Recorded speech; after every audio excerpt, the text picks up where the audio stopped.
Muy bien, vamos a dar inicio a la última sección de nuestra sesión del día de hoy. Previo a ello, quería hacer un par de comentarios. Uno primero de tipo académico-administrativo, sección avisos parroquiales. Hemos recibido el reporte de la bitácora, ¿no? Y em, por el lado bueno, hay un 50% de los participantes que tienen 100% de la bitácora, lo cual es algo muy bueno y yo quiero felicitarlos. Pero lamentablemente, así como hay ese 50% que tiene 100%, hay un 25% que tiene 0%. Y eso sí es preocupante. En algunos casos, hay algunos líderes participantes que ya han incumplido el número de asistencias que se requieren para poder continuar en el programa y eso se está haciendo de conocimiento de sus respectivas asociaciones que los presentaron. Y hay otro grupo que sí todavía está en posibilidades de continuar. Entonces yo les pido que por favor respetemos todas las reglas académicas del programa. Repito, tenemos un 50% que tiene 100% de participación en la bitácora, un 25% que tiene 0%. Y el otro 25% que está entre 25 a 50 o 75% de participación. Entonces, por favor, en estos dos grupos les pido que se pongan las pilas, actívense, eh, cumplan con sus actividades académicas, que son parte importante del proceso de aprendizaje. Es decir, una parte clara y obvia es participar en las sesiones, estar presentes, hacer las preguntas, reflexionar, en fin, pero también cumplir con las actividades entre sesión y sesión que son contributorias a la preparación del trabajo final. Entonces, se espera también que, y ese es otro elemento a recordar, que no dejen para el final la preparación de su eh, experiencia que va a ser presentada en la sesión de cierre. Eh, Dado que hoy empieza la segunda unidad, significa que ya estamos en un 25% de avance en tiempo y nos queda solamente 75% para que puedan complementar las bitácoras y el proyecto. Y por lo tanto, hay que programarse. Dice la doctora Tamara, ¿nos podría repetir el orden de las clases? Uy, a ver, ya sé, pues, a ver, déjenme ver un ratito el chat. A ver, dice acá. Ya.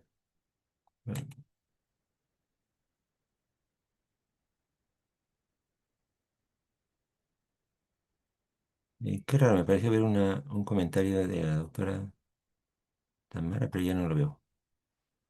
Quizás está en el otro chat, pero ya sí, ya es mucho para mi panel de visión. Muy bien, entonces esa era la primera parte, digamos, de avisos parroquiales.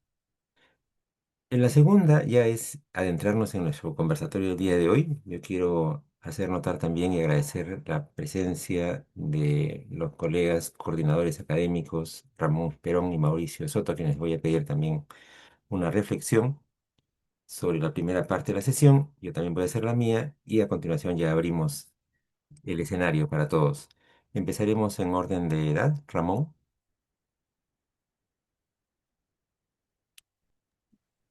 ¿Por qué tanta agresión tan temprano? Muy buenos días a todos. Feliz año nuevo.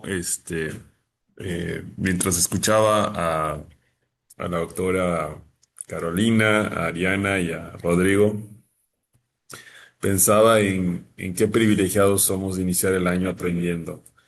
Mucha gente hoy no da un golpe, están en sus casas, probablemente sí haciendo algo muy bello que es disfrutar con las familias, pero empezar el año aprendiendo tiene un significado importante. Eso es lo que diferencia a una persona común de un líder.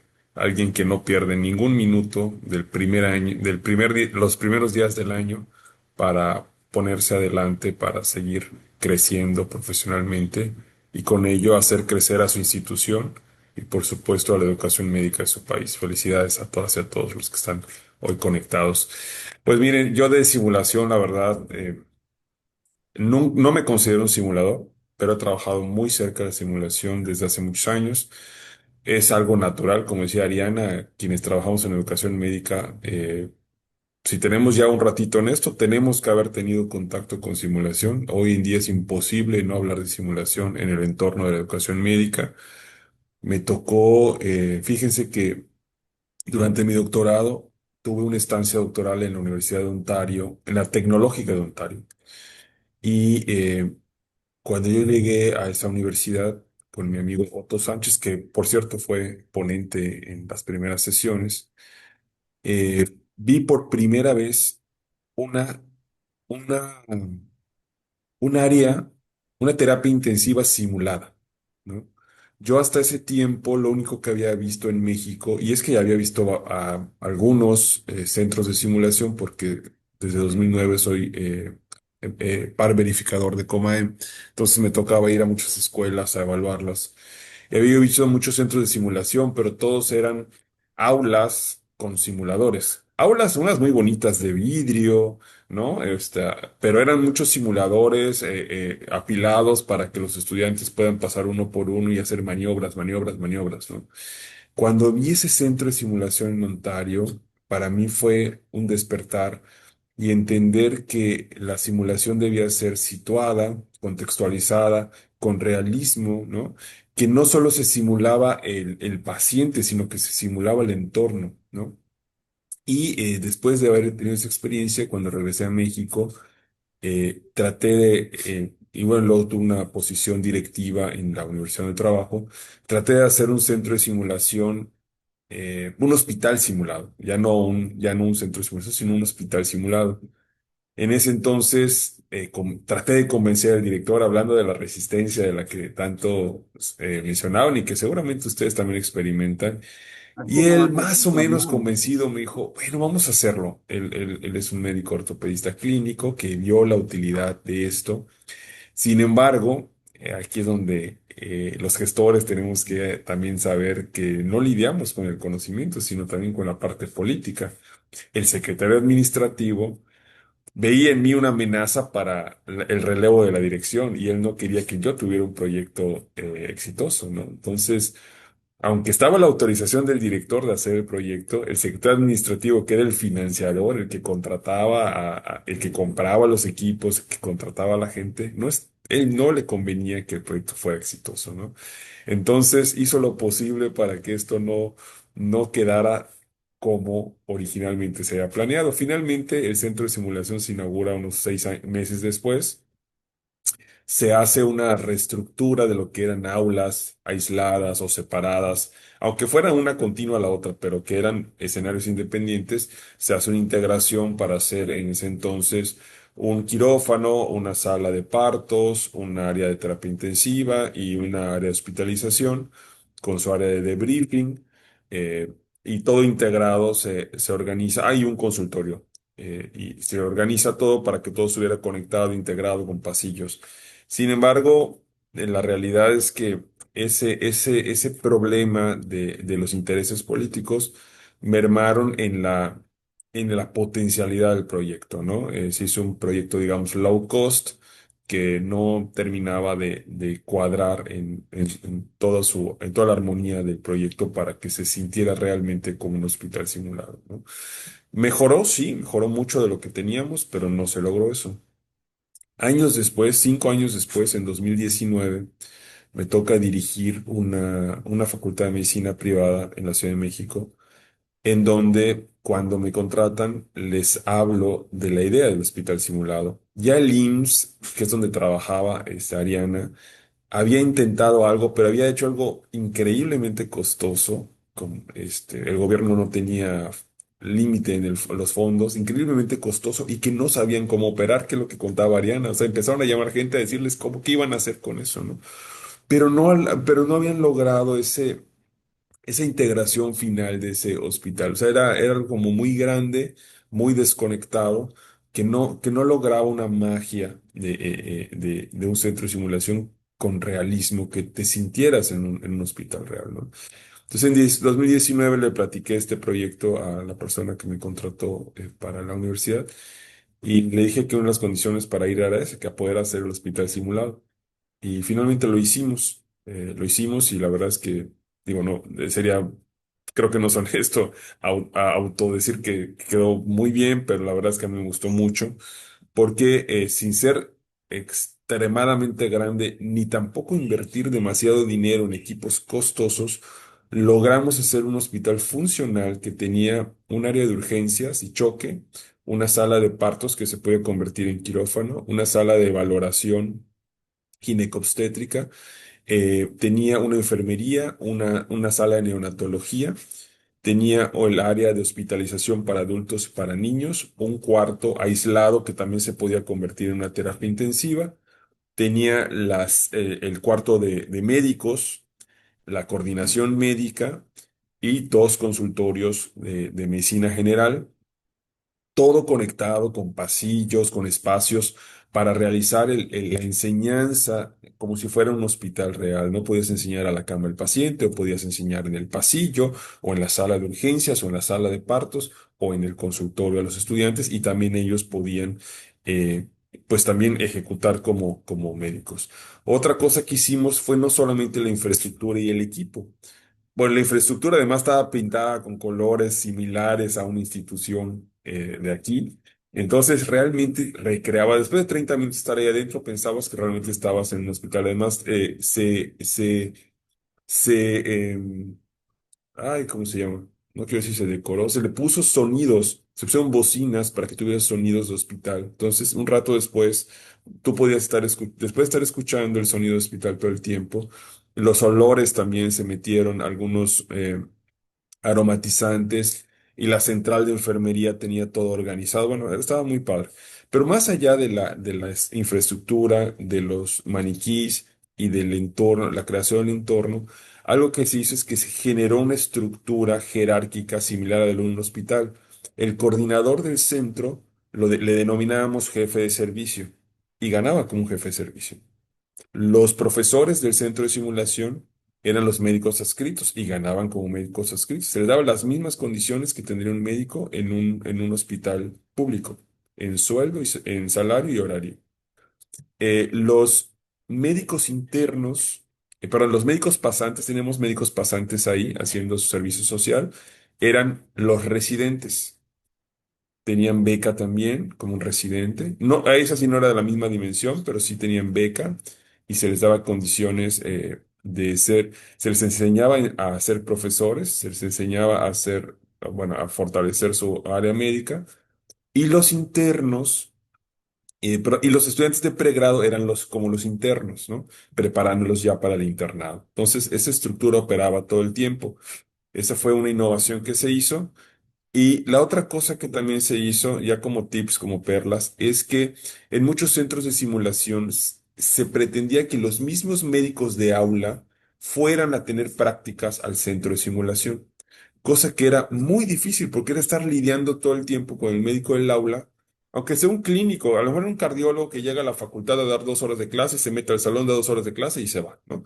Pero estarlo persiguiendo y estar haciendo que ese clínico no solamente fuera el aula, sino que además pusiera prácticas en el centro de simulación, es algo terrible. Yo ya había vivido esa experiencia en la universidad anterior y sabía que eso no funcionaba. Entonces lo que hicimos fue que contratamos médicos de tiempo completo, como si fueran médicos adscritos, para el centro de simulación. Tratamos un cirujano, un pediatra, un ginecólogo y un médico internista. Y con esos cuatro teníamos ya para dar cobertura a todas las áreas del currículum. Otra estrategia que fue importante es que hicimos un análisis de todo el plan de estudios y extrajimos todas las habilidades del plan de estudios como si fueran EPAs, ¿no? Las extrajimos de ahí y entonces hicimos los talleres clínicos que se impartían en el centro de simulación. Entonces, cuando el alumno llevaba su asignatura de cardiología en el aula con el cardiólogo, y de manera simultánea llevaba su taller de cardiología en el centro de simulación, donde el internista era el responsable, ¿no? También se trataba de involucrar al cardiólogo, pero no dependíamos de ello. Entonces, toda la parte de habilidades del mismo programa teórico se habían pasado ya al centro de simulación, de tal forma que los alumnos llevaban como un doble programa. Y esto fue muy interesante. Y por ejemplo, en la pandemia lo que hicimos cuando todos los hospitales cerraron es que todos los talleres de simulación, como teníamos todos los talleres de simulación hechos de cada materia, los convertimos a telesimulación. Ahí les voy a compartir el artículo de esa experiencia que fue increíble y funcionó muy bien, al menos para las habilidades cognitivas. No podíamos hacer las habilidades prácticas al 100%, pero sí las habilidades cognitivas, nos centramos en eso. Y otra clave también que tuvo ese centro de simulación, o que tiene ese centro de simulación porque todavía existe, es que también había yo aprendido que un centro de simulación, casi todos los que había yo visto se usaban solamente para entrenamiento. Entonces, algo que se hizo también en ese centro de simulación desde sus bases es que era un centro de simulación para entrenamiento, para evaluación y para investigación. ¿Ok? Entonces, esos tres eran funciones claves del centro de simulación. Entrenamiento, que era lo más común, evaluación, que ya se empezaba a hacer cuando empezaron a salir los ECOES, ¿no? Y se empezaron a implementar los ECOES, al menos en México y bueno, en casi toda Latinoamérica, pero investigación se estaba haciendo muy poco. Y entonces sabíamos que si no se hacía sea, se evaluación de los alumnos, pero no evaluación de las metodologías y del centro mismo. Y eso es lo que hace el tercer pilar. Entonces, un centro de simulación debe tener tres pilares fundamentales, que es el entrenamiento en habilidades, la evaluación de los alumnos y la evaluación e investigación de los procesos educativos que corren en el centro de simulación. Eso es fundamental. Con esto que les acabo de dar, pueden tener ustedes una idea muy clara de cómo debe funcionar un centro de simulación o cómo reestructurarlo, ¿no? Y no me considero un simulacionista, es más, si ustedes me ponen a dar clases en un centro de simulación, voy a ser ridículo, pero lo que sí les puedo decir es que me apasionó mucho la idea, bueno, yo mi expertise real de mi doctorado es competencia, es evaluación de competencias. Entonces, cuando conocí los centros de simulación, yo veía ahí un escenario extraordinario para hacer lo que más me apasiona, que es la evaluación por competencias. Entonces, y de ahí, bueno, vino toda esta experiencia en el ir implementando también en el ensayo y en el error. Es mi comentario, doctor Pedro, y quería compartirles esto. Muchísimas gracias, Ramón. Y a continuación, el comentario del doctor Mauricio Soto Suazo. Mauricio. Gracias. Sí, no, los quiero invitar a reflexionar. La primera reflexionar es cuidado con las modas. ¿Y por qué digo cuidado con las modas? El doctor Ramón tocó el tema de los ECOE, que cuando se implementó los ECOE, se hizo un congreso de educación médica en Quito, y le estoy hablando hace unos 15, 16 años atrás. Y cuando veíamos cómo las escuelas de medicina habían implementado los ECOE, había escuelas de medicina que su plan de estudios tenían 32 ECOE. O sea, todas las asignaturas le implementaron ECOE. ECOE que estaban mal implementados porque incluso tenían sobres de preguntas teóricas. Y todos sabemos hoy en día que los ECOE son medición de destrezas y habilidades. Entonces no tenía sentido, pero la idea era hacer ECOE y decir que mi escuela estaba haciendo un ECOE. Entonces, la primera pregunta, lo primero que yo les mando a reflexionar es primero cuidado con las modas y lo segundo es ¿para qué yo necesito innovar? Yo creo que eso es lo más importante. Necesito innovar por la curva de aprendizaje de mis estudiantes. Necesito innovar porque me he dado cuenta que al realizar una medición, la adquisición de conocimientos o de aprendizaje de mi estudiante no está en el nivel que yo quiero. O cuando mis alumnos pasan a otro nivel, no están llegando con los conocimientos que corresponde, que es típico que escuchamos a los profesores de fisiopatología. En fisiología no le enseñaron nada. Cuando llegan a la asignatura de medicina interna en semiología no saben absolutamente nada. Cuando llegan a cirugía, a ver, ¿quién le enseñó palpación abdominal? ¿Cómo que se coloca por ese lado? ¿Me entiendes? Los típicos comentarios recurrentes que escuchamos, ¿cierto? Que son los más habituales y corrientes. Entonces, eso sí los podemos cambiar. Cambiar es no reemplazar. ¿Qué quiero decir esto? Que muchas de las innovaciones que se hacen son complementarias a lo que ya existe, no necesitan reemplazar.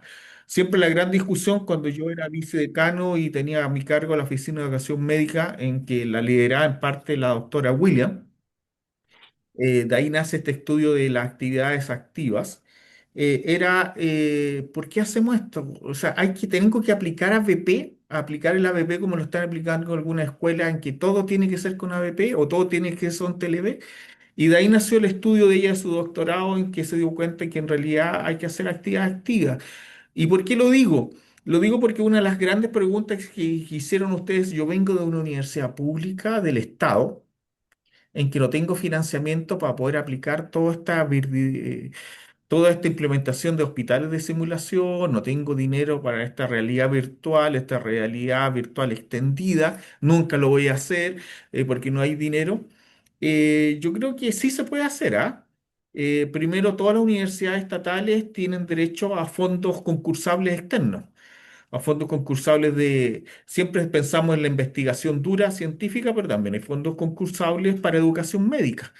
Y creo que de ahí se pueden sacar el fondo de fortalecimiento para montar este tipo de actividades. Pero la pregunta que hay que hacer es, ¿para qué lo quiero?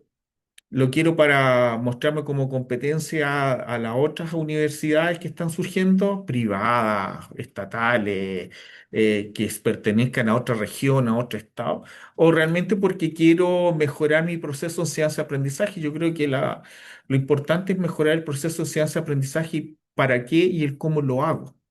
Y el para qué es mejorar el aprendizaje, el cómo, buscar financiamiento.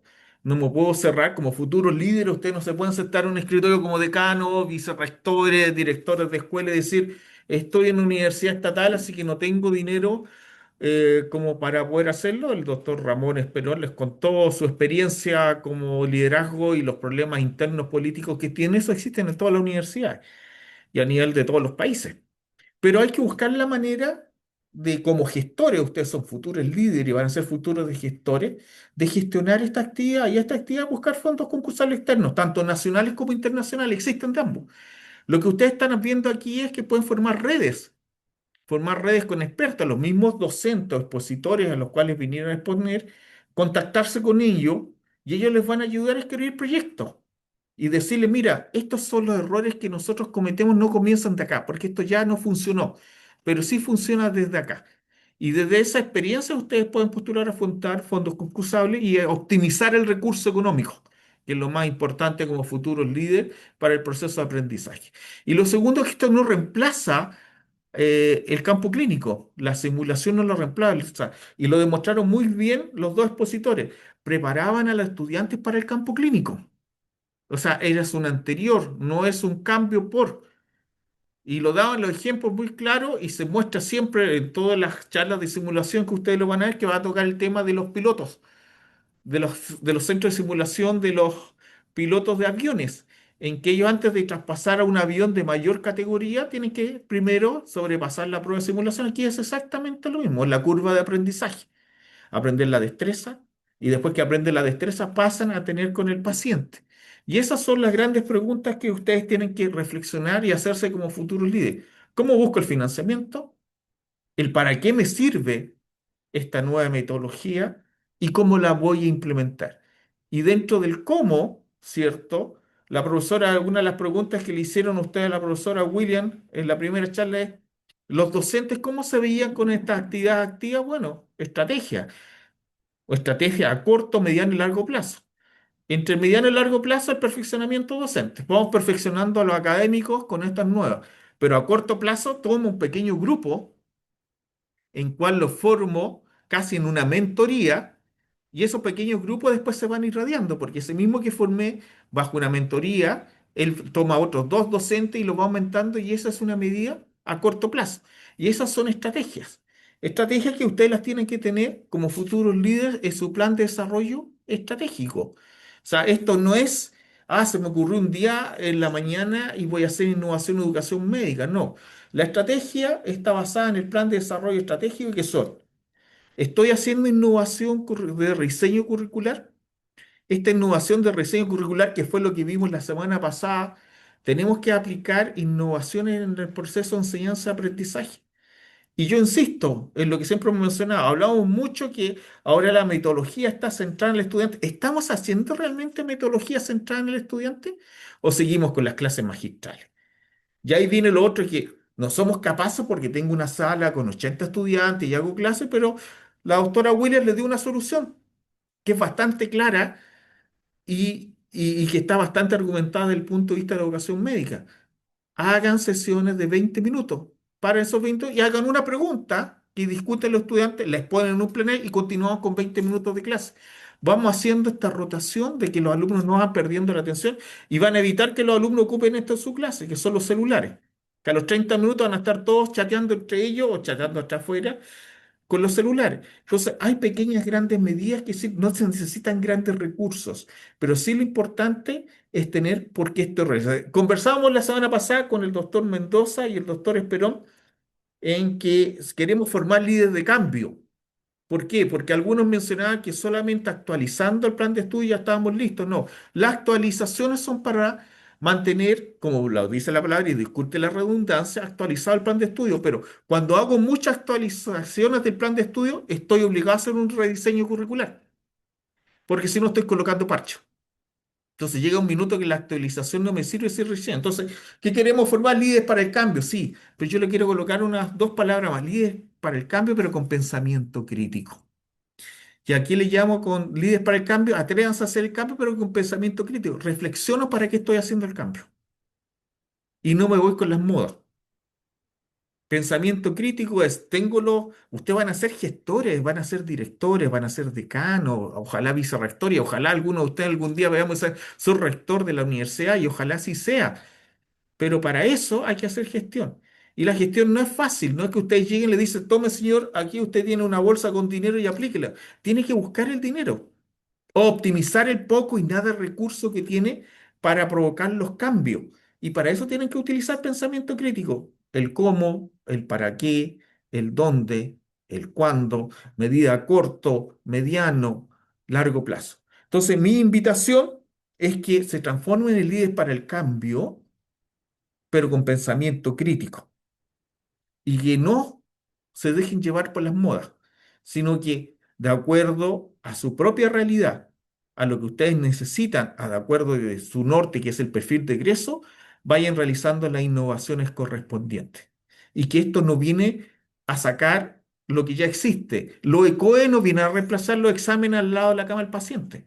Es un complemento al examen, que aquí en Chile se llama el mal llamado examen de pregrado, pero el examen que hay al lado de la cama del paciente, lo ECO es un complemento de... La simulación no viene a reemplazar las actividades prácticas en los hospitales, vienen a preparar a nuestros estudiantes para que lleguen de manera adecuada, para aprender de manera correcta frente a otro ser humano que está padeciendo una patología y no se utilice como un elemento en que ya tengan 10 o 15 estudiantes que tienen que pasar por el mismo paciente. Entonces, eso es lo que yo les invito a reflexionar con todo lo que vimos ustedes. Eso, jefe. Muchas gracias, Mauricio, por tus bonitas reflexiones e invitaciones a reflexionar. A ver, yo también tengo algunos comentarios que me gustaría hacer para los líderes participantes el día de hoy. Básicamente cuatro, centrados en las presentaciones y reflexiones que hemos tenido esta mañana. Una primera es que en el diseño de estas actividades, ambos, yo diría los tres ponentes de la mañana, coincidieron en un tema importante. Y es que, si bien es cierto, hay una preocupación que siempre tenemos por diseñar experiencias de aprendizaje, el motivador del diseño de la experiencia de aprendizaje es el problema de salud del paciente. Y eso es algo que creo que es importante recordar siempre. Es decir, el aprendizaje no es un aprendizaje en sí mismo o autoalimentado. A veces nos da esa impresión porque nos concentramos en diseñar bien el objetivo de aprendizaje, la experiencia, la metodología, ya. Pero lo que tenemos que siempre recordar es que el origen y lo que hace útil ese aprendizaje es un problema de salud de pacientes o de comunidades concretas. Y recuperar siempre esa conexión es valioso para contextualizar, para darle sentido y para que en el diseño mismo no se nos escapen detalles trascendentes. Y también porque desde el punto de vista práctico eso nos puede ayudar con cosas como las que mencionaba Mauricio.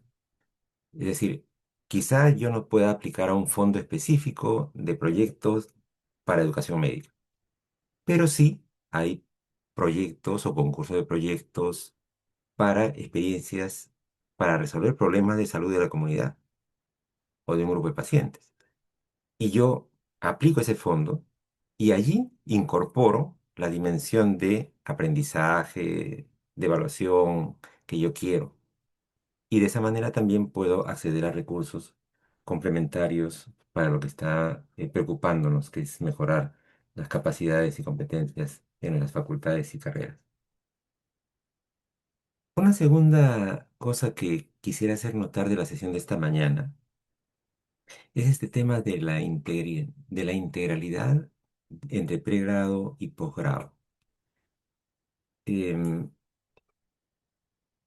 Cuando enfocamos la educación médica, por algún motivo, pareciera en general que pensamos siempre en la educación médica como la formación del médico, le hace formación de pregrado, la que conduce a la licenciatura o al primer título. Pero en realidad, en términos conceptuales, educación médica es todo eso. Es desde que el alumno ingresó a la carrera de medicina hasta que alcanzó el doctorado o el postdoctorado. Especialidades, maestrías y doctorados, todo eso es la educación médica. Y la educación continua también. Y por lo tanto, ver la reflexión de esta mañana, que incluyó un énfasis sobre todo de pregrado en la conferencia de la doctora Williams, y luego en netas presentaciones dirigidas a un entorno de residentado o de posgrado de especialización, a mí me pareció fenomenal, para recuperar esa integralidad, ¿no? Para darle esa integralidad y de esa manera también pensar en que, nuevamente, como lo decía en ese itinerario formativo que describía Mauricio, de que el liderazgo en nuestras carreras de medicina y facultades de medicina los va a llevar de seguro, muchos de ustedes, a liderar la carrera de medicina, pero también la facultad de medicina y los posgrados de medicina, y no solamente los de medicina. Este tema que se comentó del asocio entre las eh, carreras de medicina o las facultades de medicina y las otras facultades de nuestras universidades es un tema fundamental y que a veces nos cuesta trabajo, teniendo una facultad de ingeniería electrónica, no sé si habrán ya de biomédica, pero si no hay de biomédica todavía, en muchas universidades tenemos facultades de ingeniería electrónica que nos pueden ayudar mucho, ingeniería de sistemas, que si lo vemos así, tenemos que aprender a acercarnos a ellos, a plantearnos problemas comunes y establecer espacios colaborativos. En otras palabras, la colaboración no solamente es entre facultades de medicina de diferentes partes, es también entre facultades diversas dentro de nuestra propia universidad. Es cierto que muchas veces ese es más difícil, por motivos diversos, pero es tan trascendente como la otra y requiere mucho esfuerzo, porque cuando tratamos de colaborar entre facultades de medicina o entre carreras de medicina, tenemos la ventaja de que pensamos parecido, pero los ingenieros son otra tribu, tienen otra matriz conceptual, formas de entender su carrera, formas de hacer proyectos. Y yo les digo, en mi experiencia, cuando en mi facultad hacemos cursos de proyectos para alumnos de carrera de ciencias de la salud, nuestro modelo conceptual es el proyecto de inversión en salud. O sea, cómo se construye un centro de salud, cómo se equipa, ese tipo, o ya para los que tienen experiencias no gubernamentales, cómo se hace un trabajo, un proyecto para trabajar en la comunidad, un proyecto de desarrollo social. Ese es nuestro paradigma de proyecto. Pero los ingenieros de sistemas no piensan así. Ellos tienen otra metodología de proyectos, con la cual yo me he topado hace relativamente poco participando en un proyecto de desarrollo de software, y es otro mundo, ¿no? Usan otros términos, otras matrices, otros modelos, es completamente diferente. Y es entonces ese tipo de forma diferente que tenemos que aprender a interactuar para poder hacer desarrollos como el que nos han mencionado esta mañana Rodrigo y Ariana.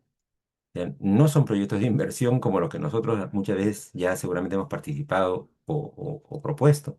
Son también proyectos de desarrollo de software, con otras metodologías, con otras formas, y que requieren una interacción muy estrecha entre, como la que se nos ha mostrado, entre lo que necesita el que va a hacer uso de ese software y las formas de pensar y el nivel de detalle, como nos ha mostrado también ahora en las bonitas presentaciones, que requiere el que desarrolle el software. Es otra forma de pensar simplemente. Yo los invito a que lo experimenten. Creo que es un camino importante para darle toda esa integralidad que estamos buscando y que estamos comentando esta mañana. Otra dimensión que quería mencionar, que también se ha visto hoy día y quería subrayarla y hacerla, digamos, explícita, es este tema de la investigación aplicada. Lo que hemos visto ahora y los ejemplos nos han dado directamente en las tres presentaciones es este tema de tener investigación dedicada a, ya sea un grado académico a través de la demostración de evidencia, como la doctora Carolina, o en el caso de Ariana y de Rodrigo, de investigación sistemática en educación médica, bien trabajada, y que nos lleva nuevamente, como ellos mismos lo sugerían, a una forma de pensar diferente en relación con nuestras intervenciones, innovadoras. Es decir, en documentarlas de manera rigurosa, poder generar evidencias que convenzan, que demuestren y que finalmente también construyan conocimiento para que aquello que vamos trabajando no sea solamente basado en que creemos que funciona, sino que efectivamente hay toda la evidencia rigurosamente generada de que sí funciona. Y mi último comentario va más allá a la dimensión de gestión, que también la he visto muy refrescante en las tres, pero sobre todo en la de la mesa redonda, ¿no? En la de Ariana y de Rodrigo, que nos hablaban no solamente del tema de cómo, digamos, utilizar educativamente la simulación o la realidad virtual o aumentada, etcétera, sino cómo gestionarla y las dificultades que esto entraña. Esos temas los vamos a ver también en sesiones específicas más adelante, pero resulta interesante, vivificante verlas plasmadas de esa manera integral, que es finalmente lo que todos nosotros estamos desarrollando como competencia en este programa. O sea, no es, el curso es un programa de alta gestión y liderazgo, de alta gerencia y liderazgo. Por lo tanto, vemos el tema de simulación, pero no tanto por la simulación en sí misma, sino por cómo gestionar esa simulación y cualquier otro tema en esa misma lógica. Y por lo tanto, verlo explícitamente planteado así nos lleva a reflexionar temas, algunos de los cuales se han puesto hoy día por los conferencistas y otros en esta sesión ya más nuestra, como esas dinámicas de poder, que se mencionaron también en las preguntas, ¿no? Como, bueno, pero hay resistencia al cambio en los docentes, hay resistencia al cambio en los propios estudiantes, pero también hay resistencia al cambio en el nivel de gestión. O sea, cómo vendemos la idea, qué hacemos cuando nadie nos apoya, cómo logramos alianzas de poder que nos lleven a que esa propuesta innovadora que queremos para nuestra facultad o nuestra carrera se haga realidad. Esos son temas que los gestores nos topamos todo el tiempo. Lo mencionaba también el antiguo profesor Ramón, de que él en su larga carrera ya se ha topado varias veces con ese mismo problema. O sea, ¿qué pasa cuando uno tiene eh, una propuesta innovadora, una propuesta de desarrollo y simplemente empieza a toparse con intereses en otro sentido en su carrera o en su facultad, en su universidad? Es algo que yo creo que a todos ya nos debe haber pasado y si no les ha pasado, no se preocupen, con seguridad les va a pasar y de repente muy pronto. Es así, es parte del negocio. Entonces, hasta ahí mis reflexiones, queridos amigos, y ahora tenemos unos pocos minutos ya, pero minutos valiosos para abrir un poco más el micrófono ahora. Ya han pedido la palabra Felipe, Alfonso y Mauro. Así que los escuchamos. Felipe. Sí, gracias. Escuchando las reflexiones hay dos tópicos que me parece importante considerar. El primero es que el uso de simulación clínica, ¿cierto? Como muy bien señalaron, jamás va a reemplazar el aprendizaje directo con pacientes. El estudiante desarrolla competencias que no son del todo fidedignas por no estar insertos en un contexto absolutamente real, y eso es parte de la metodología. Sin embargo, sí resuelve un problema que al menos en nuestro país no ha sido tan problemático hasta ahora, pero probablemente lo será, que tiene que ver con que la simulación sí permite regular o cuidar de mejor manera o resguardar la seguridad del paciente. La seguridad del paciente, no solamente ante procedimientos clínicos, sino también en tanto cuántas veces lo entrevistan, cuántas veces lo examinan, cuántas personas lo tocan, riesgo de infección asociada a la atención de salud, etcétera, etcétera, etcétera. Afortunadamente en Chile, o afortunadamente en mi caso, que trabajo en una universidad pública grande, no tenemos dificultades de ese estilo, en tanto contamos con campos clínicos en gran cantidad, ¿cierto?, para poder garantizar o equilibrar bien la ejecución de la docencia clínica y la seguridad de los pacientes. Y ahí traigo un poco colación lo de moda, porque efectivamente nuestro medio pareciese que el que no ocupa simulación está mal, de cierta manera. De hecho, forma parte de algunos criterios de acreditación para los programas actuales. Y yo en lo personal no me declaro un fan de la simulación clínica, no me gusta, de hecho. Y no me gusta porque creo que en nuestro medio tenemos las herramientas suficientes para poder ejecutar una docencia segura para el paciente, significativa para el estudiante, situada para el estudiante.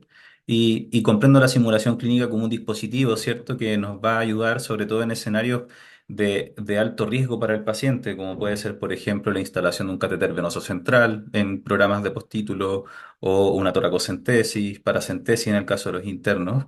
Pero más allá de eso, veo que no necesariamente es tan necesario. Entiendo sí que es un instrumento súper útil. Creo que permite ahorrar costos en varias situaciones. Uno con un simulador probablemente puede evitar ir a un campo clínico, y eso sabemos, ¿cierto?, los que gestionamos programas, que también conlleva un gasto asociado a la institución que hace uso del campo clínico, sea de la manera que sea, en costos directos o bien en servicios que se prestan. Eh, y ahí la alerta, como, ¿será que esta moda finalmente nos va a llevar, ¿cierto?, a desplazar la formación clínica por la formación simulada? Tengo la oportunidad de estar terminando un máster en España de educación, donde efectivamente quedo con la sensación, a diferencia de lo que nos ocurre en Latinoamérica, que al menos en España los estudios de pregrado efectivamente tienen más o menos esa perspectiva. Los estudiantes cuando finalizan el plan de estudios distan mucho de un estudiante que egresa de una facultad latinoamericana. Eh, Tienen de lo que se observa menos competencias clínicas. Claro, también es porque el medio, ¿cierto?, de español es súper distinto, tienden a continuar una especialización directa e inmediata, y eso tiene un fundamento en cómo funcionan ellos. Pero creo que es importante considerar hacia el futuro que es positiva la simulación, sí, es necesaria, sí, tiene ventajas, sí, pero en términos de aprendizaje nunca va a superar a lo clínico, y en la medida que uno pueda mantener la ejecución de la docencia segura, efectiva y sustentable, ¿cierto? Es lo que debiésemos preferir siempre. No veo que el no ejecutar simulación implique eh, que las cosas son insuficientes, están mal o no cumplen con estándares. Creo que son complementarias. Eso. Muchas gracias, Felipe, por la participación. Tiene la palabra ahora Alfonso. Muchas gracias. Bueno, mm, yo quisiera platicar de una experiencia que me ocurrió a mí en la universidad y que esto me deriva en un comentario de algo que yo considero que tiene mucha importancia dentro de la simulación clínica. Comenzando con la experiencia, yo trabajo en la Universidad de Guadalajara, les platico, es una universidad pública en Jalisco, la segunda más grande a nivel nacional. Y como universidad pública, pues tiene recursos tanto federales como estatales y autogenerados, y a veces manejar el recurso es complicado, puesto que pues hablamos de simulación, hablamos a veces de equipo pues, que es caro y de mantenimientos que también son caros, ¿no? Y que es complicado pues conseguir este recurso, ¿no? Entonces, cuando nosotros comenzamos con la actualización o con la renovación de nuestro hospital de simulación, hospital simulado, también nos enfrentamos con este problema. En este caso, nosotros usamos dos herramientas y una última que nos funcionó de maravilla. La primera es empezar a conseguir de la parte privada aportaciones que nos pudieran ayudar a hacer la actualización o la renovación de este hospital simulado. Y la verdad es que hay muchos hospitales que están muy interesados en tener centros de simulación cercanos, porque también se les puede brindar a ellos, pues digamos, las actividades, ¿no? El sistema de simulación para que su propio personal trabaje o aprenda en estos centros de simulación y esto los motiva a ellos mismos a generar inversión en este tipo de programas.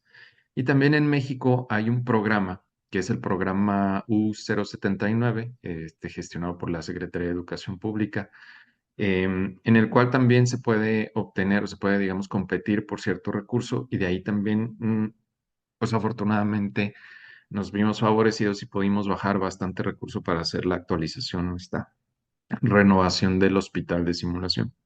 Una vez que hicimos esto y que comenzamos con la primera etapa, con este recurso que alcanzamos a gestionar, invitamos al rector.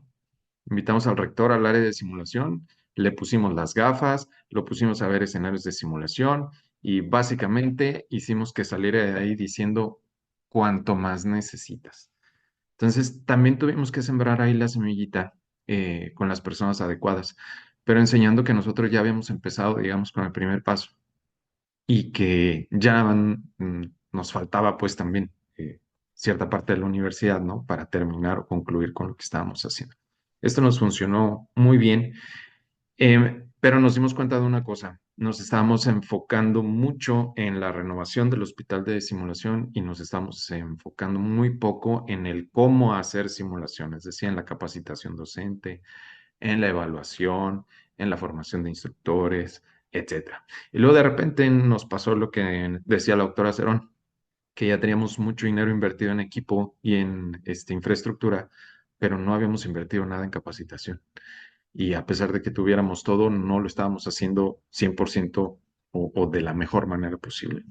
Entonces ahí es donde entra mi comentario. Creo que es bien importante que no se nos olvide que el cómo es muchas veces más importante que el con qué. A veces se puede hacer simulación con algo muy simple, muy básico, que se puede hacer con foamy, o sea, material que de verdad no nos imaginamos con cajas de cartón, ¿no? Pero que realmente el cómo tiene mucha relevancia y que tenemos que poner mucha atención en eso. Y con eso nos dimos cuenta nosotros. Ahora ya estamos en ese proceso, por supuesto, de capacitación de formación de instructores. Y ya nos estamos dando cuenta que del orden, digamos, como nos decía el doctor Ramón hace rato también, del orden en el que se deben de implementar las cosas, ¿no? A veces empezamos con todo el material y a poner manos a la obra después cuando realmente muchas veces mientras estamos haciendo las cosas nos damos cuenta de qué es lo que nos va haciendo falta y ahí es donde debe comenzar, considero yo, la inversión. Y pues bueno, quería platicarles esto pues porque me parece relevante. Gracias. A ti las gracias por tu testimonio, Alfonso. Continúa Mauro. Sí, gracias, doctor Pedro. Sí, yo quería hacer de repente un comentario, una reflexión a propósito de lo que nos ha mencionado el doctor Esperón, ¿no? Del tema político, de lo que nos ha mencionado el doctor Mauricio, que es el tema de gestión, ¿no? Y también algunos aspectos que mencionó el doctor Pedro.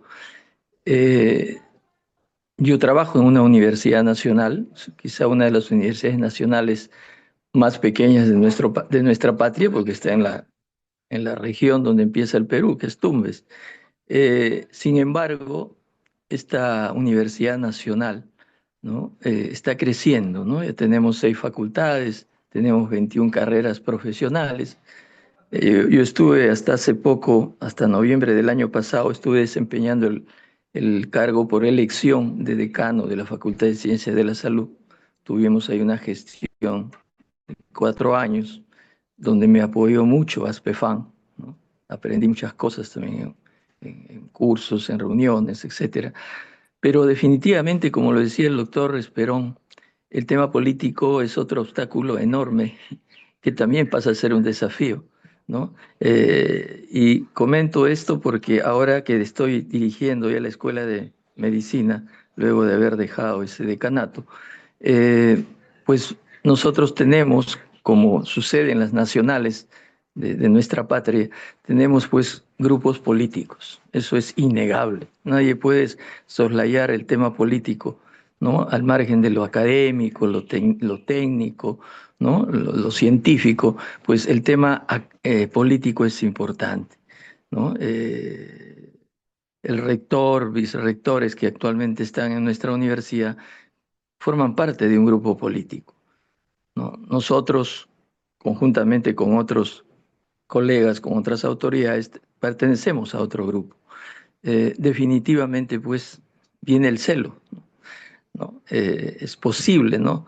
De que si nosotros llevamos a cabo algún proyecto interesante que tiene que salir de este programa en el que estamos participando, posible, como lo señalaba el doctor Esperón, que vamos a encontrar muchas piedras en el camino. Van a haber bastantes barreras, bastantes oposiciones por parte del otro grupo político, pero yo creo que si esto lo sopesamos con el tema de gestión que mencionó el doctor Mauricio, ¿no? Gestión que nos permita conseguir, ¿no? El apoyo económico vía convenios, vía cooperación internacional, ¿no? Fondos que existen en nuestra región como el canon sobre canon. Yo creo que sí es posible generar un cambio, ¿no? Y mejorar, obviamente, no solo el diseño curricular, sino también mejorar mucho este tema que hoy día hemos tocado, que es la innovación, la parte de simulación, de realidad virtual, etcétera. Eh, Me parece que esto es justamente lo importante de este programa, ¿no? En el que justamente yo postulé porque me pareció interesante poder aprender, compartir, intercambiar las experiencias que estoy escuchando de países vecinos y de ustedes, nuestros mentores, nuestros docentes, lo que definitivamente nos va a ayudar muchísimo, ¿no? En ese tema que es tan clave como es la gestión, el liderazgo, ¿no? Que puede a veces revertir el otro aspecto político que no lo vamos a poder soslayar definitivamente. Y les comento a propósito, en nuestra universidad, a fines de este año va a haber elección de vicerrectores y de rectores. Entonces ya se imaginan ustedes, ¿no? Los enfrentamientos, las campañas que se van a dar pues entre los grupos políticos más importantes de nuestra universidad. Pero yo tengo esa esperanza y estoy convencido, por eso mi participación en este programa, de que si trabajamos con medicina basada en la evidencia, si trabajamos con estas metodologías, con todo lo que estamos aprendiendo y sobre todo con esa capacidad de gestión y liderazgo que menciona muy bien el doctor Mauricio, creo que podemos salir adelante. Como dice ese eslogan en nuestro país, sí se puede, ¿no? Y yo agradezco enormemente pues los consejos, las sugerencias de ustedes, nuestros docentes, de Pedro, que es mi calidad humana, académica, ¿no? Y creo que vamos a poder superar estos desafíos que se nos vienen y que obviamente nos van a tratar ¿cómo se llama? A veces poner, ¿no? Tropiezos, piedras en el camino, pero creo que con lo que estamos aprendiendo y con lo que nosotros vamos a utilizar, ¿no? Sí va a ser suficiente para poder salir adelante. Muchas gracias. A ti, Mauro, muchas gracias. Continúa, Ana Lucía. ¿Cómo están? Muy buenas tardes con todos. Bueno, es una experiencia, ¿no? A ver, yo soy docente más de 20 años en la Universidad Católica Central de Guayaquil Yo doy ginecobstetricia y he visto un poco este cambio sobre las nuevas tecnologías. Definitivamente yo sí soy convencida de la simulación. Yo en un primer momento daba teoría y práctica y luego se incorporó la teoría, la práctica y la simulación como un componente calificado, o sea, son tres componentes.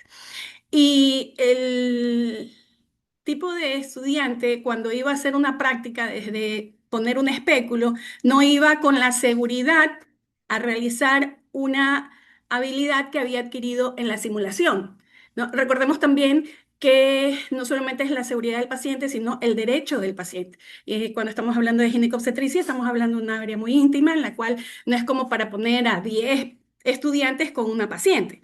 Entonces, el hecho de que adquiera una habilidad antes para realizar a una paciente, entonces eso incluso le da cierto grado de seguridad a la misma paciente, ¿no? El tener en su cabeza que no es que están experimentando con ella.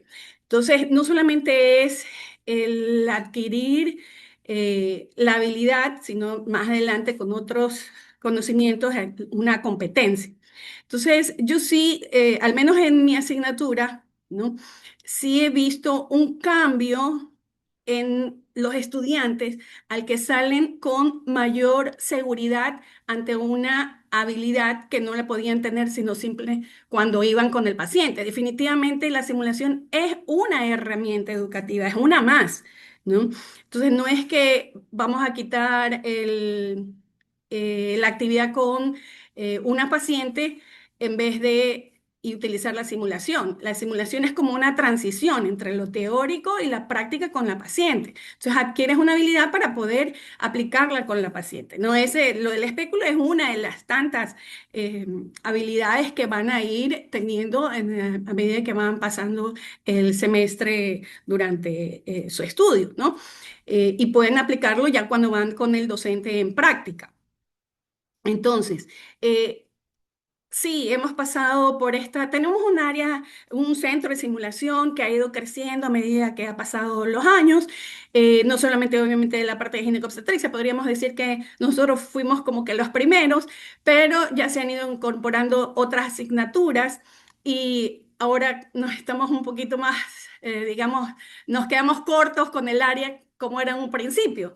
¿No? Entonces, lo que sí, yo tengo como que una inquietud, ¿no? ¿Desde qué asignaturas o qué tan bajo nosotros, o sea, si es primero, segundo, desde qué nivel nosotros podríamos ingresar la simulación? O sea, porque en la actualidad estamos en las partes clínicas, ginecología, semiología, eh, incluso algo de cirugía, pero se supone que la simulación puede ser para todo, ¿no? Pero ¿qué bajo nosotros podríamos poner la simulación para que realmente sea como una herramienta educativa? Eso sí, sí he tenido como que un poquito como que la duda, ¿no? ¿Por qué le digo? Porque ahora ya todo el mundo quiere hacer simulación, ¿no? Entonces hemos tratado de darle a simulación, simulación. Es más, quien hace simulación tiene que hacer un curso, o sea, no es porque, yo quiero hacer simulación, entonces en la facultad hay ya como que una norma. Si quieres dar simulación, tienes que pasar por un curso que lo hacemos siempre en este periodo de cuando terminamos el semestre, generalmente entre febrero, marzo, se hace un curso para incorporar a aquellos docentes que no han hecho antes y que van a ingresar ahora al área de simulación. Entonces, pero sí, no quisiera que sea como que ya como una moda, como decían, ¿no? Que sea una moda. Entonces, que todo el mundo quiera hacer simulación, sino que desde qué niveles realmente un estudiante puede sacar provecho del área de simulación. Esa es como que una duda que yo tengo, ¿no?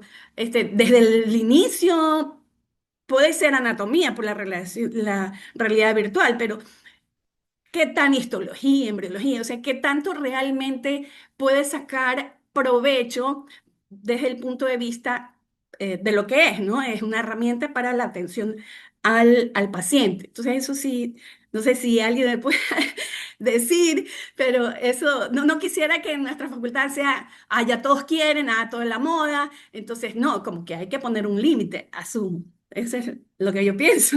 Entonces, ¿cuál sería ese límite? Muchas Ya. gracias, Ana Lucía, por tus reflexiones y por tu interrogante, que seguramente alguno de los compañeros la va a abordar y si no, también al final los propios coordinadores haremos una opinión.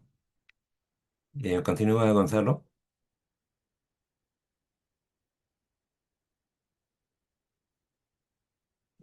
Hola, buenos días a todos. Bien, una disculpa por no prender la cámara. Tengo una señal intermitente. Prefiero mejor nomás el micrófono para poder tener un mejor señal. Bien, escuchando ahorita al doctor Esperón y al doctor Alfonso, creo que yo también soy de México y tenemos experiencias muy parecidas. Resulta interesante escuchar que gracias a la simulación ellos dos han podido conseguir a lo mejor recursos o han podido sobresalir un poco dentro de sus universidades o dentro de sus trabajos.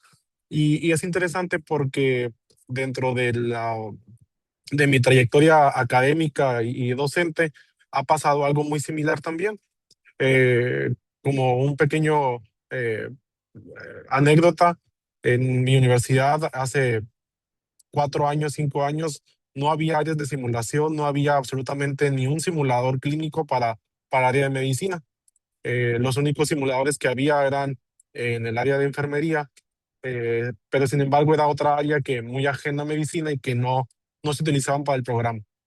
Llegamos nosotros, un grupo de jóvenes, a la escuela de medicina, implementamos simulación, creamos el proyecto, se lo presentamos, como lo comentaba ahorita el doctor Alfonso, a, al rector en aquel entonces, y se nos abre la posibilidad de abrir esta nueva área, y es así como hemos estado trabajando y dándonos a conocer. Creo que una reflexión que me llevo de esta parte o de este día es que no es necesario tener el centro de simulación más costoso o los equipos más costosos. Más bien es tener cómo saber utilizarlo, cómo saber utilizar las herramientas que tenemos a la mano, y sobre todo también capacitar a los docentes que utilizan estas áreas de simulación para que saquen al 100% el provecho máximo de esto, ¿no?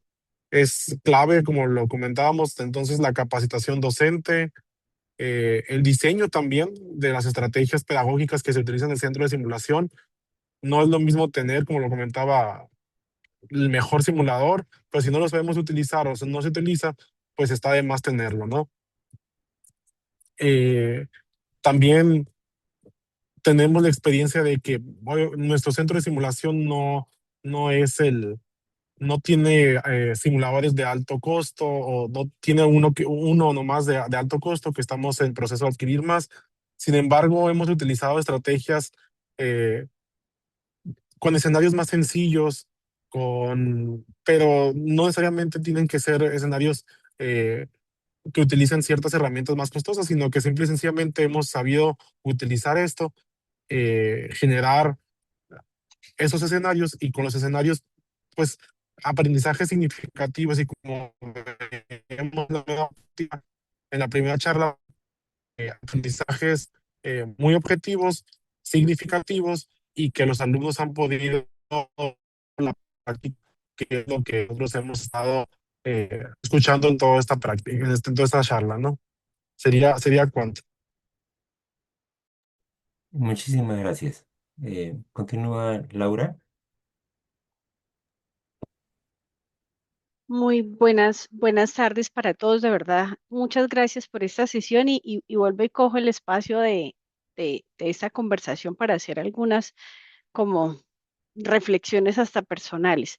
Yo me llevo mucho de hoy el tema de qué es lo que debo evaluar, o sea, qué es lo que estoy fallando para poder generar el ejercicio de la simulación. Y creo que eso nos ayuda a cuestionarnos también cuáles son los semestres donde tenemos mayor tasa de reprobación y cómo de pronto las metodologías activas y los ejercicios de simulación nos ayudan. Y en eso también me hacía la misma pregunta la doctora Ana Lucía ahorita qué debo hacer y cuándo lo debo hacer y cómo lo debo hacer, pensando en costos, pensando en cuál es esa actividad que realmente es relevante que el estudiante haga en simulación antes de que vaya al escenario clínico. Y definitivamente el escenario clínico nunca puede cambiar. Yo me he dado cuenta dentro del ajuste que nosotros hemos hecho, eh, hay un tema generacional. A estos chicos les cuesta mucho la interacción social. O sea, ellos son muy buenos, por ejemplo, en multiversos, ellos son muy buenos en hablar por redes sociales, pero ellos no son para nada buenos en hablar con el otro, en pedir un favor. No sé si ustedes se hayan dado cuenta siquiera de entrar a decirle, ay, mucho gusto, yo soy fulanito de tal. Y son casos, en algunos casos hemos tenido situaciones complejas que necesitamos apoyarlos desde salud mental. Y a nosotros nos ha servido mucho que hay un curso en segundo semestre que empieza precisamente el tema de la comunicación. Y desde ahí, mis profes han empezado a utilizar chatbots para hacer este ejercicio y nos ha funcionado. Vamos como articulados, o sea, ellos tienen primero entrenamientos con chatbots y luego llegan a una práctica muy específica. Y digo que nos ha funcionado que a la par cualquier situación adicional de una vez la remitimos a salud mental. Entonces quería compartirles eso, de pronto les puede ayudar, porque si hay cosas de semiología que yo siento que por más que yo tenga el simulador, que por más que yo tenga la realidad virtual, perdóneme, voy a hacer un comentario súper odioso y sé que es producto de mi ignorancia, pero yo decía, pues yo que sepa manejar Justin no significa que pueda hacer una artroscopia. Ese tema hay que seguirlo procesando, siento yo, y hay que seguirlo manejando y macerando de cómo llego al equilibrio perfecto entre lo que puedo hacer en realidad virtual, que siento que nos ayuda mucho, el tema de las habilidades de comunicación, las habilidades éticas, cómo manejar. Yo he tenido experiencia con eso en temas de posgrado y ha sido fantástico, pero también yo necesito que el estudiante de pregrado sepa el saber hacer. Y ahí también con una pregunta que resonaba hace un rato que nos hacía, creo que era la doctora Iris, ¿cómo evalúo? Y yo siento que un tema súper crítico para nosotros es cómo vamos a estimular el ejercicio de evaluación de todas estas incorporaciones. Y siento que la bitácora empieza a jugar un papel importante no solo como un agente de registro de seguimiento de que el chico cumplió la meta o que se lo vaya a presentar cuando se vaya, no sé, a otro país, sino también como un ejercicio para que nosotros nos comprometamos a hacer ese debriefing tan importante y como un ejercicio también de mirar que el estudiante está aprovechando su espacio libre, su espacio autónomo de simulación, pero también que está aprovechando ese contacto con el paciente, que como decían también en el chat, cada vez es más escaso. No sé si a ustedes les pasa, pero aquí en Colombia hay restricción de número de personas por cama, de número de pacientes, hay un montón de limitaciones que siento que cada vez, y hasta los mismos escenarios de práctica a veces se ponen como muy intensos con ciertas situaciones que uno dice, venga, pero usted cómo fue que aprendió medicina, pues estando con el paciente, como que ahora no me los va a dejar llegar, pero siento que el ir construyendo colectivamente también, ¿cómo le puedo demostrar también al escenario, venga, es que él ya tuvo un espacio de simulación, puede ya tener mejores habilidades, mejor seguridad del paciente, pero sobre todo, ¿cómo voy a evaluar ese ejercicio? Me parece que ahí hay un punto crítico para hacer la reflexión. Pues los dejo ahí como un poco abierto y gracias por todos los comentarios que han sido súper valiosos. Igualmente el suyo, Laura. Yo, antes de seguir dando la palabra que continúa Alejandra, quiero pedirle disculpas. Tengo una necesidad de retirarme en este momento. Le hemos pedido al doctor Ramón Esperón, que generosamente ha accedido a asumir la batuta. Así que los dejo en manos de Ramón. Con permiso, sigan. Permiso, Ramón. Gracias. Sí, claro, Pedro, que seguimos y vamos a ver. Sigue Carla, adelante. No, sigo yo, perdón, ¿No? Alejandra. Perdóname, Sí, no estoy bien. Ahora sí, Alejandra Quiroz primero, sí. sí, está bien, se entiende, no hay problema. Em, bueno, se ha hablado harto de simulación y de realidad virtual y eso. A mí solamente me gustaría poner tres elementos más en la conversación. En la universidad en la que yo trabajo hay un centro de simulación que tiene no tengo la fecha exacta, pero son más de 10 años de desarrollo. Así que tenemos harta experiencia. Desde ahí a mí me gustaría solamente poner tres elementos. Lo primero es que la simulación, y que va de la mano con todo lo que han dicho previamente, ¿no? Lo primero es que la simulación sin un proyecto educativo detrás no tiene ningún sentido. Y no hay que implementar la simulación porque sí, ni siquiera porque nuestra Comisión Nacional de Acreditación lo exija, sino que más bien porque responde efectivamente a una necesidad educativa, ¿ya? Ahora sí, a mí me gusta la simulación, yo he practicado simulación, así que yo creo que sí sirve para dar respuestas a varias necesidades educativas, pero tiene que haber un proyecto sólido después, detrás, digamos. Si no, te quedas con simuladores comprados que no sirven para nada, ¿ya? Y en esa misma línea que la simulación no es sinónimo de realidad virtual ni tampoco es sinónimo de simuladores, de fantomas, ¿ya? La simulación en comunicación, que son herramientas que nuestros estudiantes deben aprender, es tremendamente potente, ¿ya? La simulación para enseñar comunicación médica es tremendamente potente, así que eso como para tenerlo presente. Y lo otro es que simulación sin docentes capacitados tampoco sirven. Y lo mismo pasa en la realidad virtual, porque una de las banderas de lucha de la simulación y que es lo que más sirve según los estudios que hablan de esto, es el debriefing, ¿ya? Es la retroalimentación post desarrollo del escenario. Entonces, y para eso necesitas docentes capacitados que sepan hacer un buen brief, o sea, una preparación previa, un buen desarrollo del escenario sin estar interrumpiendo al estudiante a cada rato y sin estar ridiculizándolo, ¿no? Y también una buena retroalimentación, el debriefing, que es ahí donde está uno de los elementos centrales de la simulación. Entonces necesitamos docentes capacitados. Y el tercer elemento que a mí me gustaría plantear es que hay que tener mucho ojo, creo que hay que empezar a mirar muy bien estos conflictos éticos que pueden tener nuestros representantes de la simulación o nuestras implementaciones de los centros de simulación. Creo que debemos ser cada vez más rigurosos en manifestar en expresar, digamos, explícitamente los conflictos éticos que pudiéramos tener, porque el mercado de la simulación, si bien no se equipara todavía, pero sí es comparable, creo yo, desde un punto de vista muy personal a lo que pasa con las farmacéuticas. Entonces, también hay que tener mucho ojo con eso. No digo que haya una mala intención, pero el mercado es el mercado y puede hacernos tomar decisiones que respondan a influencias no necesariamente académicas, ¿ya? Eh, Eso.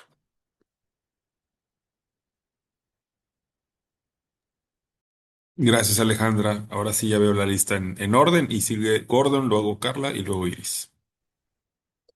Gracias. La verdad es que primero pues por la sesión del día de hoy. Me parece que los ponentes fueron de mucha calidad y las presentaciones también.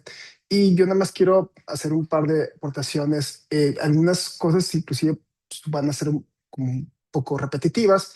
En la universidad donde yo trabajo, en la Universidad de Monterrey, yo también participo como profesor de simulación. Yo soy pediatra, entonces yo doy pediatría y yo soy encargado de dar simulaciones en pediatría. Y la verdad es que me gusta mucho, pero creo que pues no me considero un experto y creo que puedo mejorar y creo que muchas de las cosas que he visto aquí, voy a tomar ideas para mejorar. Pero sí creo que la simulación, como decían al principio, pues no es el futuro, o sea, es ya el presente, es una realidad. Y creo que es una herramienta más que debe ser bien utilizada. Yo no creo que la simulación vaya a quitar el que el alumno tenga una clase, por decirlo así, vamos a decirlo teórica, aunque sea basada en resolución de problemas o casos clínicos, pero una interacción como una clase, y mucho menos puede quitar el que un paciente, un alumno interactúe con un paciente, o sea, eso no se puede. Pero sí me parece que es una oportunidad que el alumno pueda practicar para dominar algunas habilidades, inclusive, no sé, algunos miedos. O sea, le tengo miedo de cómo voy a hablar con el paciente. Bueno, pues practica conmigo, yo voy a ser el papá del niño, explícame a mí, ¿no? Y creo que muchas veces, como decían, uno piensa en simulación de equipos muy caros, simplemente los cursos de reanimación neonatal que usas un muñequito, está simulando y pues es relativamente barato. Y como lo decía la doctora en la plática en la mañana, pues muchas veces hay cosas que inclusive iban a desechar y las puedo retomar y las puedo reutilizar. Entonces, pues obviamente a lo mejor hay centros universitarios que tienen más recursos que otros, pero creo que sí se puede implementar la simulación, aunque sea empezar con algo de bajo costo, bajo presupuesto, porque me parece que si nosotros en nuestras carreras no usamos simulación, aunque coincido con lo que dice Felipe, o sea, no quiere decir que estamos mal, pero sí creo que nuestros estudiantes van a estar en desventaja con otros, porque creo que el decir que esto no es útil y no lo necesito es como si en los años 80 90 dijeran, pues yo no necesito enseñar a mis estudiantes a usar computadora, o sea, es una habilidad esencial ahora. O decirte, no, pues ¿para qué les voy a enseñar algo que es un chat GPT?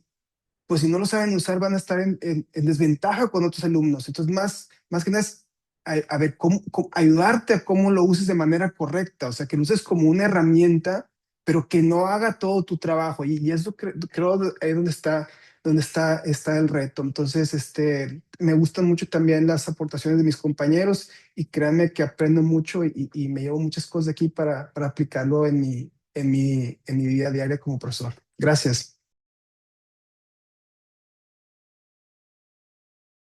Gracias, Gordon. Pasamos con Carla y finalizamos con Iris.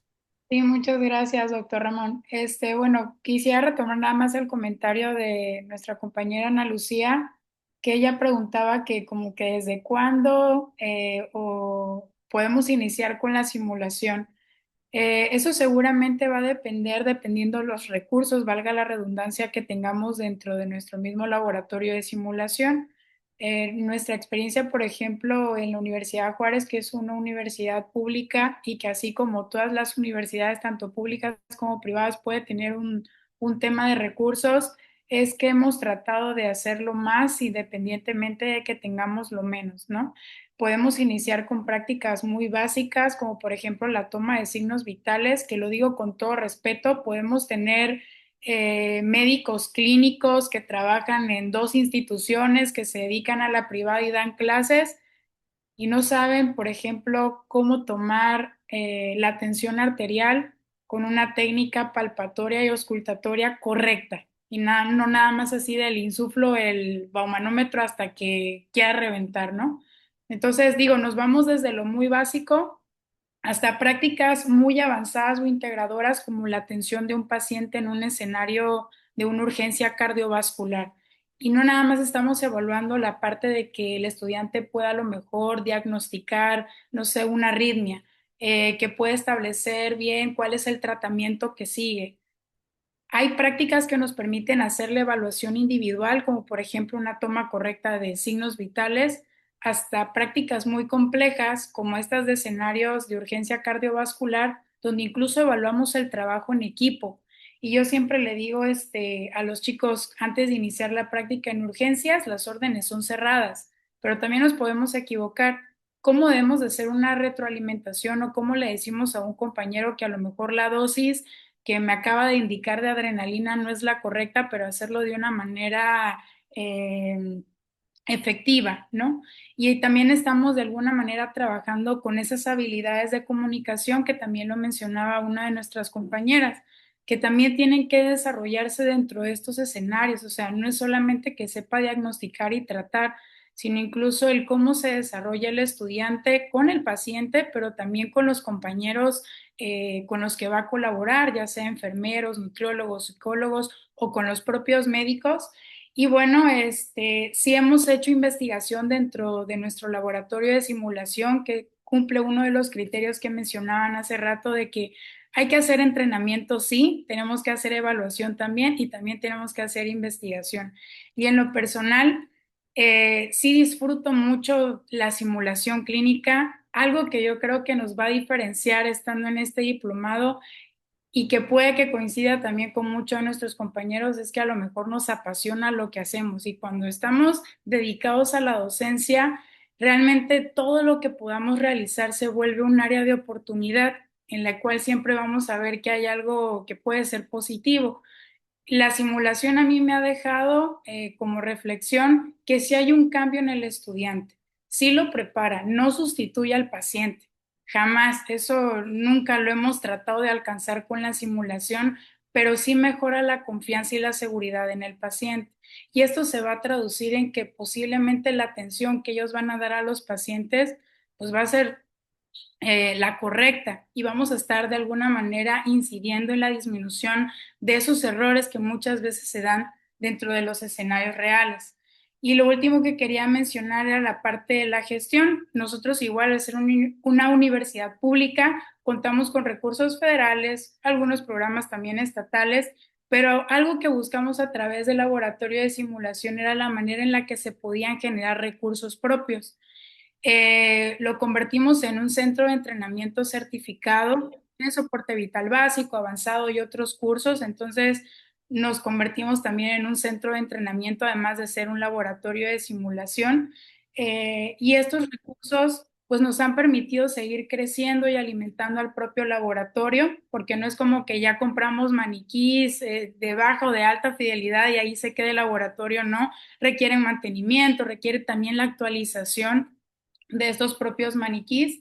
Y algo que también nos ha funcionado es los convenios de colaboración con otras instituciones, obviamente de salud, incluso educativas, universidades del estado que no cuentan con estos laboratorios, acuden a nosotros y buscamos la manera de que esa colaboración también genere un recurso para nuestro laboratorio y que podamos seguir creciendo, porque desafortunadamente estos recursos federales o estatales muchas veces dependen pues de otros intereses y como todos los recursos son finitos y somos muchas universidades, entonces yo creo que aquí apostarle a la generación de recursos propios es una manera de no limitar el crecimiento de nuestros laboratorios, digo, de simulación y de los que tengamos. Gracias, doctor Ramos. Es cuanto.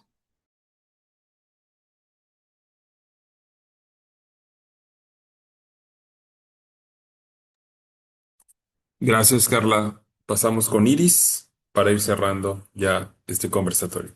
Muchas gracias, gracias a todos por sus aportaciones, han sido muy interesantes. En este contexto, a mí me gustaría platicarles también que en la universidad donde yo laboro, llevamos más o menos unos 10 años con un hospital virtual y hace aproximadamente 2 años incluimos una unidad de realidad virtual que inició propiamente para anatomía, para el curso de anatomía. Y pues vamos, tuvimos un experimento interesante de investigación el ciclo pasado en donde los alumnos el primer semestre tuvieron esta incorporación autónoma a estos simuladores, a esta realidad virtual. Los titulares docentes de anatomía los llevaban a complementar la teoría, vamos. Sin embargo, pues notamos que no era suficiente, ¿no? Entonces decidimos implementar un taller guiado y orientado hacia ellos para potencializar el uso de esta realidad virtual. Y bueno, sí fue gran diferencia. Y bueno, esto nos habló mucho de las oportunidades que a pesar de que en algunos de nuestros casos donde ya tenemos la infraestructura o donde hemos podido avanzar en este aspecto, pues es necesario hacer como especificaciones, ¿no? Nuestros retos importantes fueron una evaluación acorde a los resultados de los objetivos de aprendizaje planteados, porque muchas veces llevamos a los alumnos a simulación, los introducimos a la realidad virtual y los regresamos a hacer un examen escrito en la mesa, en donde no vemos el impacto real de la aplicación de estas metodologías activas, ¿no? De las que hablábamos al principio. Creo que ese es un reto importante que identificamos y que estamos trabajando. También la profesionalización docente que ya habían comentado, nos ha pasado mucho que los docentes que están en las áreas de simulación a veces son jóvenes médicos que usan pues esta parte como un trampolín y eso es muy bueno, ¿no? Pero invertimos tiempo, dinero y esfuerzo en la capacitación de un docente que pues al final va a seguir una especialización en otra área y pocas veces regresa, ¿no? Para nuestra institución ha sido ese un tema complejo, encontrar verdaderamente docentes que se interesen y se apasionen por la educación educación médica y se enfoquen también en el área de simulación ha sido un reto. Y bueno, algo que nos ha ayudado mucho, pues el acompañamiento de no asumir que los estudiantes, por ser estas nuevas generaciones, conocen de todas las tecnologías. Ellos también tienen una curva de aprendizaje en estos modelos de innovación, y también ser pacientes con ellos, ¿no? Esperamos que ellos ya sepan dominar el uso de los lentes de realidad virtual o que identifiquen claramente estos softwares que a veces son tan complejos para todos. Entonces, sí, sí, tener un poco de paciencia con ellos y entender que también tienen una curva de aprendizaje nuestros estudiantes en la tecnología educativa y involucrar, perdón, también a estas asociaciones médicas nos ha ayudado mucho, asociaciones médicas, escuelas de gastroenterología, por ejemplo, o colegios estatales de gastroenterología, que vienen a hacer un taller a nuestro hospital virtual y que involucran a nuestros estudiantes a hacer la paroscopía. Entonces ya no solamente el alumno de pregrado identifica las competencias que puede alcanzar, sino las ve ya en los especialistas que están realizando su práctica clínica real, ¿no? Y que requieren justo este compartir de conocimientos. Entonces, creo que estos son uno de los principales retos y algunos de los principales pues puntos de aciertos que hemos tenido en este compartir y bueno, agradezco la oportunidad de comentarlos. Gracias. Gracias, Iris. Y bueno, con eso llegamos al final de este de esta primera sesión No, si a lo que me refiero es como... del segundo módulo. Entonces, no sé si quieras algún comentario final, doctor Soto. Sí, solo gracias, doctor Esperón. Sí, yo creo que como gestores en educación médica, y ustedes lo han mencionado, pero quisiera formarlo, hay tres ejes fundamentales en la gestión de educación médica. Uno que son nuestra razón de ser, que son los estudiantes. Otros son nuestra herramienta de transferencia de conocimiento, que son los docentes. Y el otro, ¿qué es lo que tenemos que transferir de conocimiento, que son los programas de asignatura? Entonces, ustedes como futuros líderes tienen que tener claro que los tres ejes estratégicos de una buena gestión de educación médica depende de los estudiantes, los docentes y de los programas de asignatura. En el caso de los estudiantes, creo que al final mencionaron algo que es muy importante. Damos por hecho que ellos tienen acceso a todo el tipo de tecnología que existe en la actualidad y no es así. Tenemos diferentes tipos de realidades socioeconómicas en nuestros países y también tenemos un perfil de ingreso que va de acuerdo al tipo de universidad a la cual pertenecemos. Generalmente las universidades públicas, cierto, estatales, vienen de un estrato socioeconómico más bajo comparado con las privadas. Y por ende existe inequidad en el acceso a la tecnología y nos dimos de eso de cuenta en el COVID. En el COVID, cuando vino el COVID, dijimos, ya hagamos clases vía Zoom como lo estamos haciendo ahora. Nos dimos cuenta que no todos nuestros estudiantes tenían computadores. O si existía un computador, eran tres hermanos que compartían un mismo computador. El computador no estaba en un lugar adecuado, sino que estaba en el comedor donde paseaban los hermanos pequeños, paseaba la mamá, estábamos todos confinados en el mismo lugar. Segundo, no todos tenían acceso a un programa pagado de Internet. Entonces hubo que cambiar nuestra mentalidad de que así como dábamos prestación de libros y becas socio de alimentación, en el COVID, durante el año y medio de COVID, se cambió a hacer prestación de computadores o de tablet o de notebook, lo que ustedes quieran darle, y dar becas de programas de Internet. Entonces ahí vemos que existe una inequidad en el acceso a la tecnología. Entonces tenemos que tener cuidado en nuestros estudiantes que es el perfil de ingreso, tener claridad en nuestro perfil de ingreso para ver qué tipo de metodologías tenemos que realizar. Y cuando hablo de perfil de ingreso, hablo de la cosa más básica que siempre discutimos, que nuestros alumnos no saben leer y no saben escribir. Entonces tenemos que tener cuidado en el primer semestre, hacer un diagnóstico, si saben leer, tienen comprensión lectora y saben escribir de manera adecuada y cuál es la tecnología que ellos pueden usar. Primera cosa, ¿cierto? Segundo, En el caso de los programas de asignatura, cuando ustedes mencionaban cuándo aplicar la simulación, no es cuándo aplicar, es para qué quiero la simulación. Y ahí va lo importante del programa de asignatura, cuál es el logro de aprendizaje o el aprendizaje querido que tiene el logro resultado o el saber, la destreza o la habilidad que está relacionada con la competencia de cuanto el modelo educativo que ustedes tengan. Es importante para eso. Por ejemplo, dar un ejemplo muy claro de la anatomía. Hoy en día la anatomía no es diseccional como la aprendimos todos nosotros. La anatomía hoy es imaginológica y tenemos que sirve para preparar a nuestros estudiantes para el futuro. En el futuro todo es imaginología. Ya la misma judicialización de la medicina impide lo que se hacía antes. Un recién egresado podía hacer una apendicectomía, hoy en día no. Un recién egresado podía atender un parto, hoy día no, tiene que ser parte de un especialista. Entonces, eso lo podemos cambiar a lo que viene el futuro de la meginología. Hay universidades en Estados Unidos que la semiología ya la están enseñando con pequeños ecógrafos móviles. Leí anoche el nuevo estetoscopio que se coloca y ve el tipo de alteraciones que hay de los latidos cardíacos, que detecta fácilmente lo que es un soplo cardíaco. Entonces, hay que enseñarlo y eso se enseña de primer año, pero es una herramienta que sirve para un aprendizaje que es aprender anatomía. Eh, y estamos utilizando una herramienta tecnológica que es la imagenología. Entonces, lo muy importante es saber cuál es el logro de aprendizaje o logro de resultaje o aprendizaje querido que yo tengo en la asignatura para ver qué metodología o qué herramienta me sirve. Hablaron de los signos vitales y lo habló el doctor Guillot, que dijo claramente, estaba en cuarto año, hubo el accidente en el vóley y todos me miraban, yo soy el médico que tiene que hacer. Y nos damos cuenta que los dos primeros años en el modelo fleckneriano casi todos tuvimos ciclo de ciencias básicas.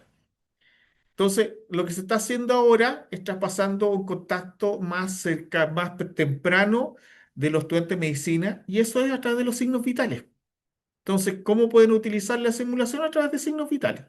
Antiguamente nosotros prestábamos nuestros brazos a los estudiantes de enfermería para que aprendieran a tener endovenosa, ¿cierto? Una manera de conocer enfermeras, de sociabilizar con otras carreras de la universidad. Hoy en día eso lo pueden enseñar, ¿cierto? La toma de presión, ¿cierto? Aplicar fármaco a través de la simulación. Pero hay que tener claridad, más que para qué voy a usar las simulaciones, cuál es el aprendizaje o logro resultado que tiene la asignatura y ahí ver la herramienta. Y el tercer eje estratégico son los docentes. Primero, a provocar el cambio cultural. Yo cuando fui director de escuela, comenzamos a hacer innovaciones y mi maestro se acercó y me dijo, pero Mauricio, ¿para qué me vas a hacer cambiar la clase? Si la he hecho así durante... De hecho, te formé a ti, a ti, a ti. ¿Lo formé mal? Entonces ahí es el clip del cambio cultural. Hace tiempo atrás, hace un mes, estuve en un encuentro de egresados en que empezaron a contarte su experiencia como estudiante y uno comentó, usted me hizo clase de embriología clínica y era el director de la escuela en esa época. ¿Sabe lo que recuerdo de usted?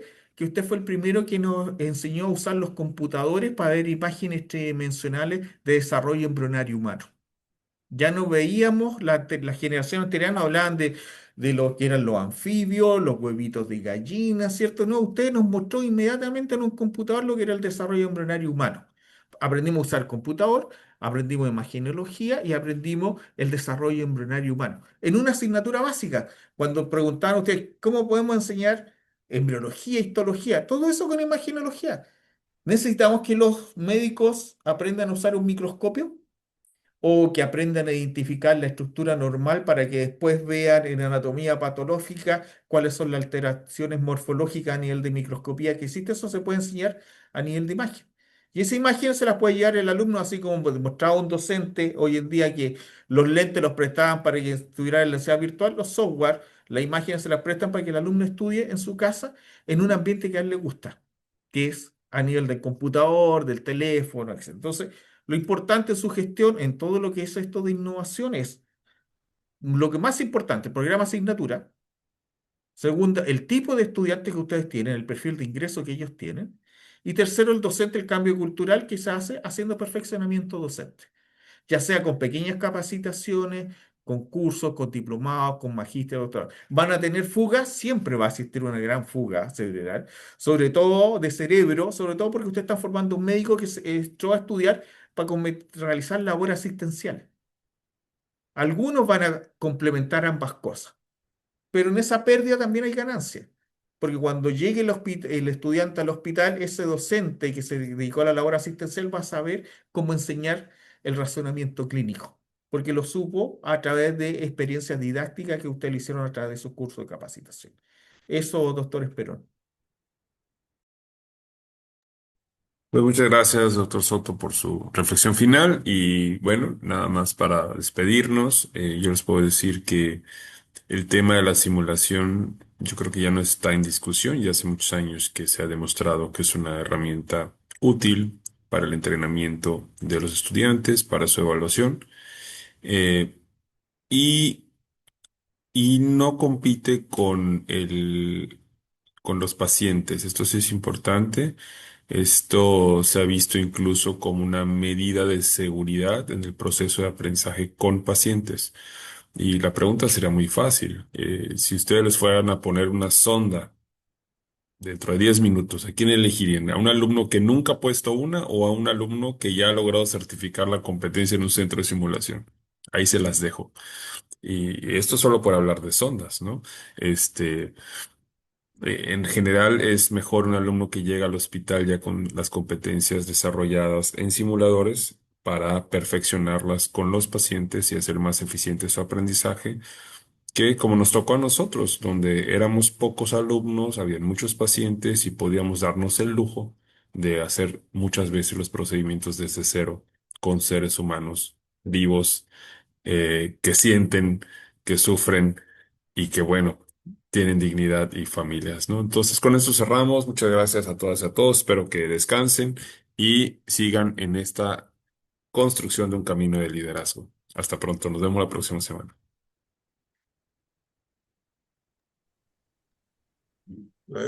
Muchas Ok, hasta gracias. luego. Feliz año. Gracias, hasta luego. Gracias, buenas tardes.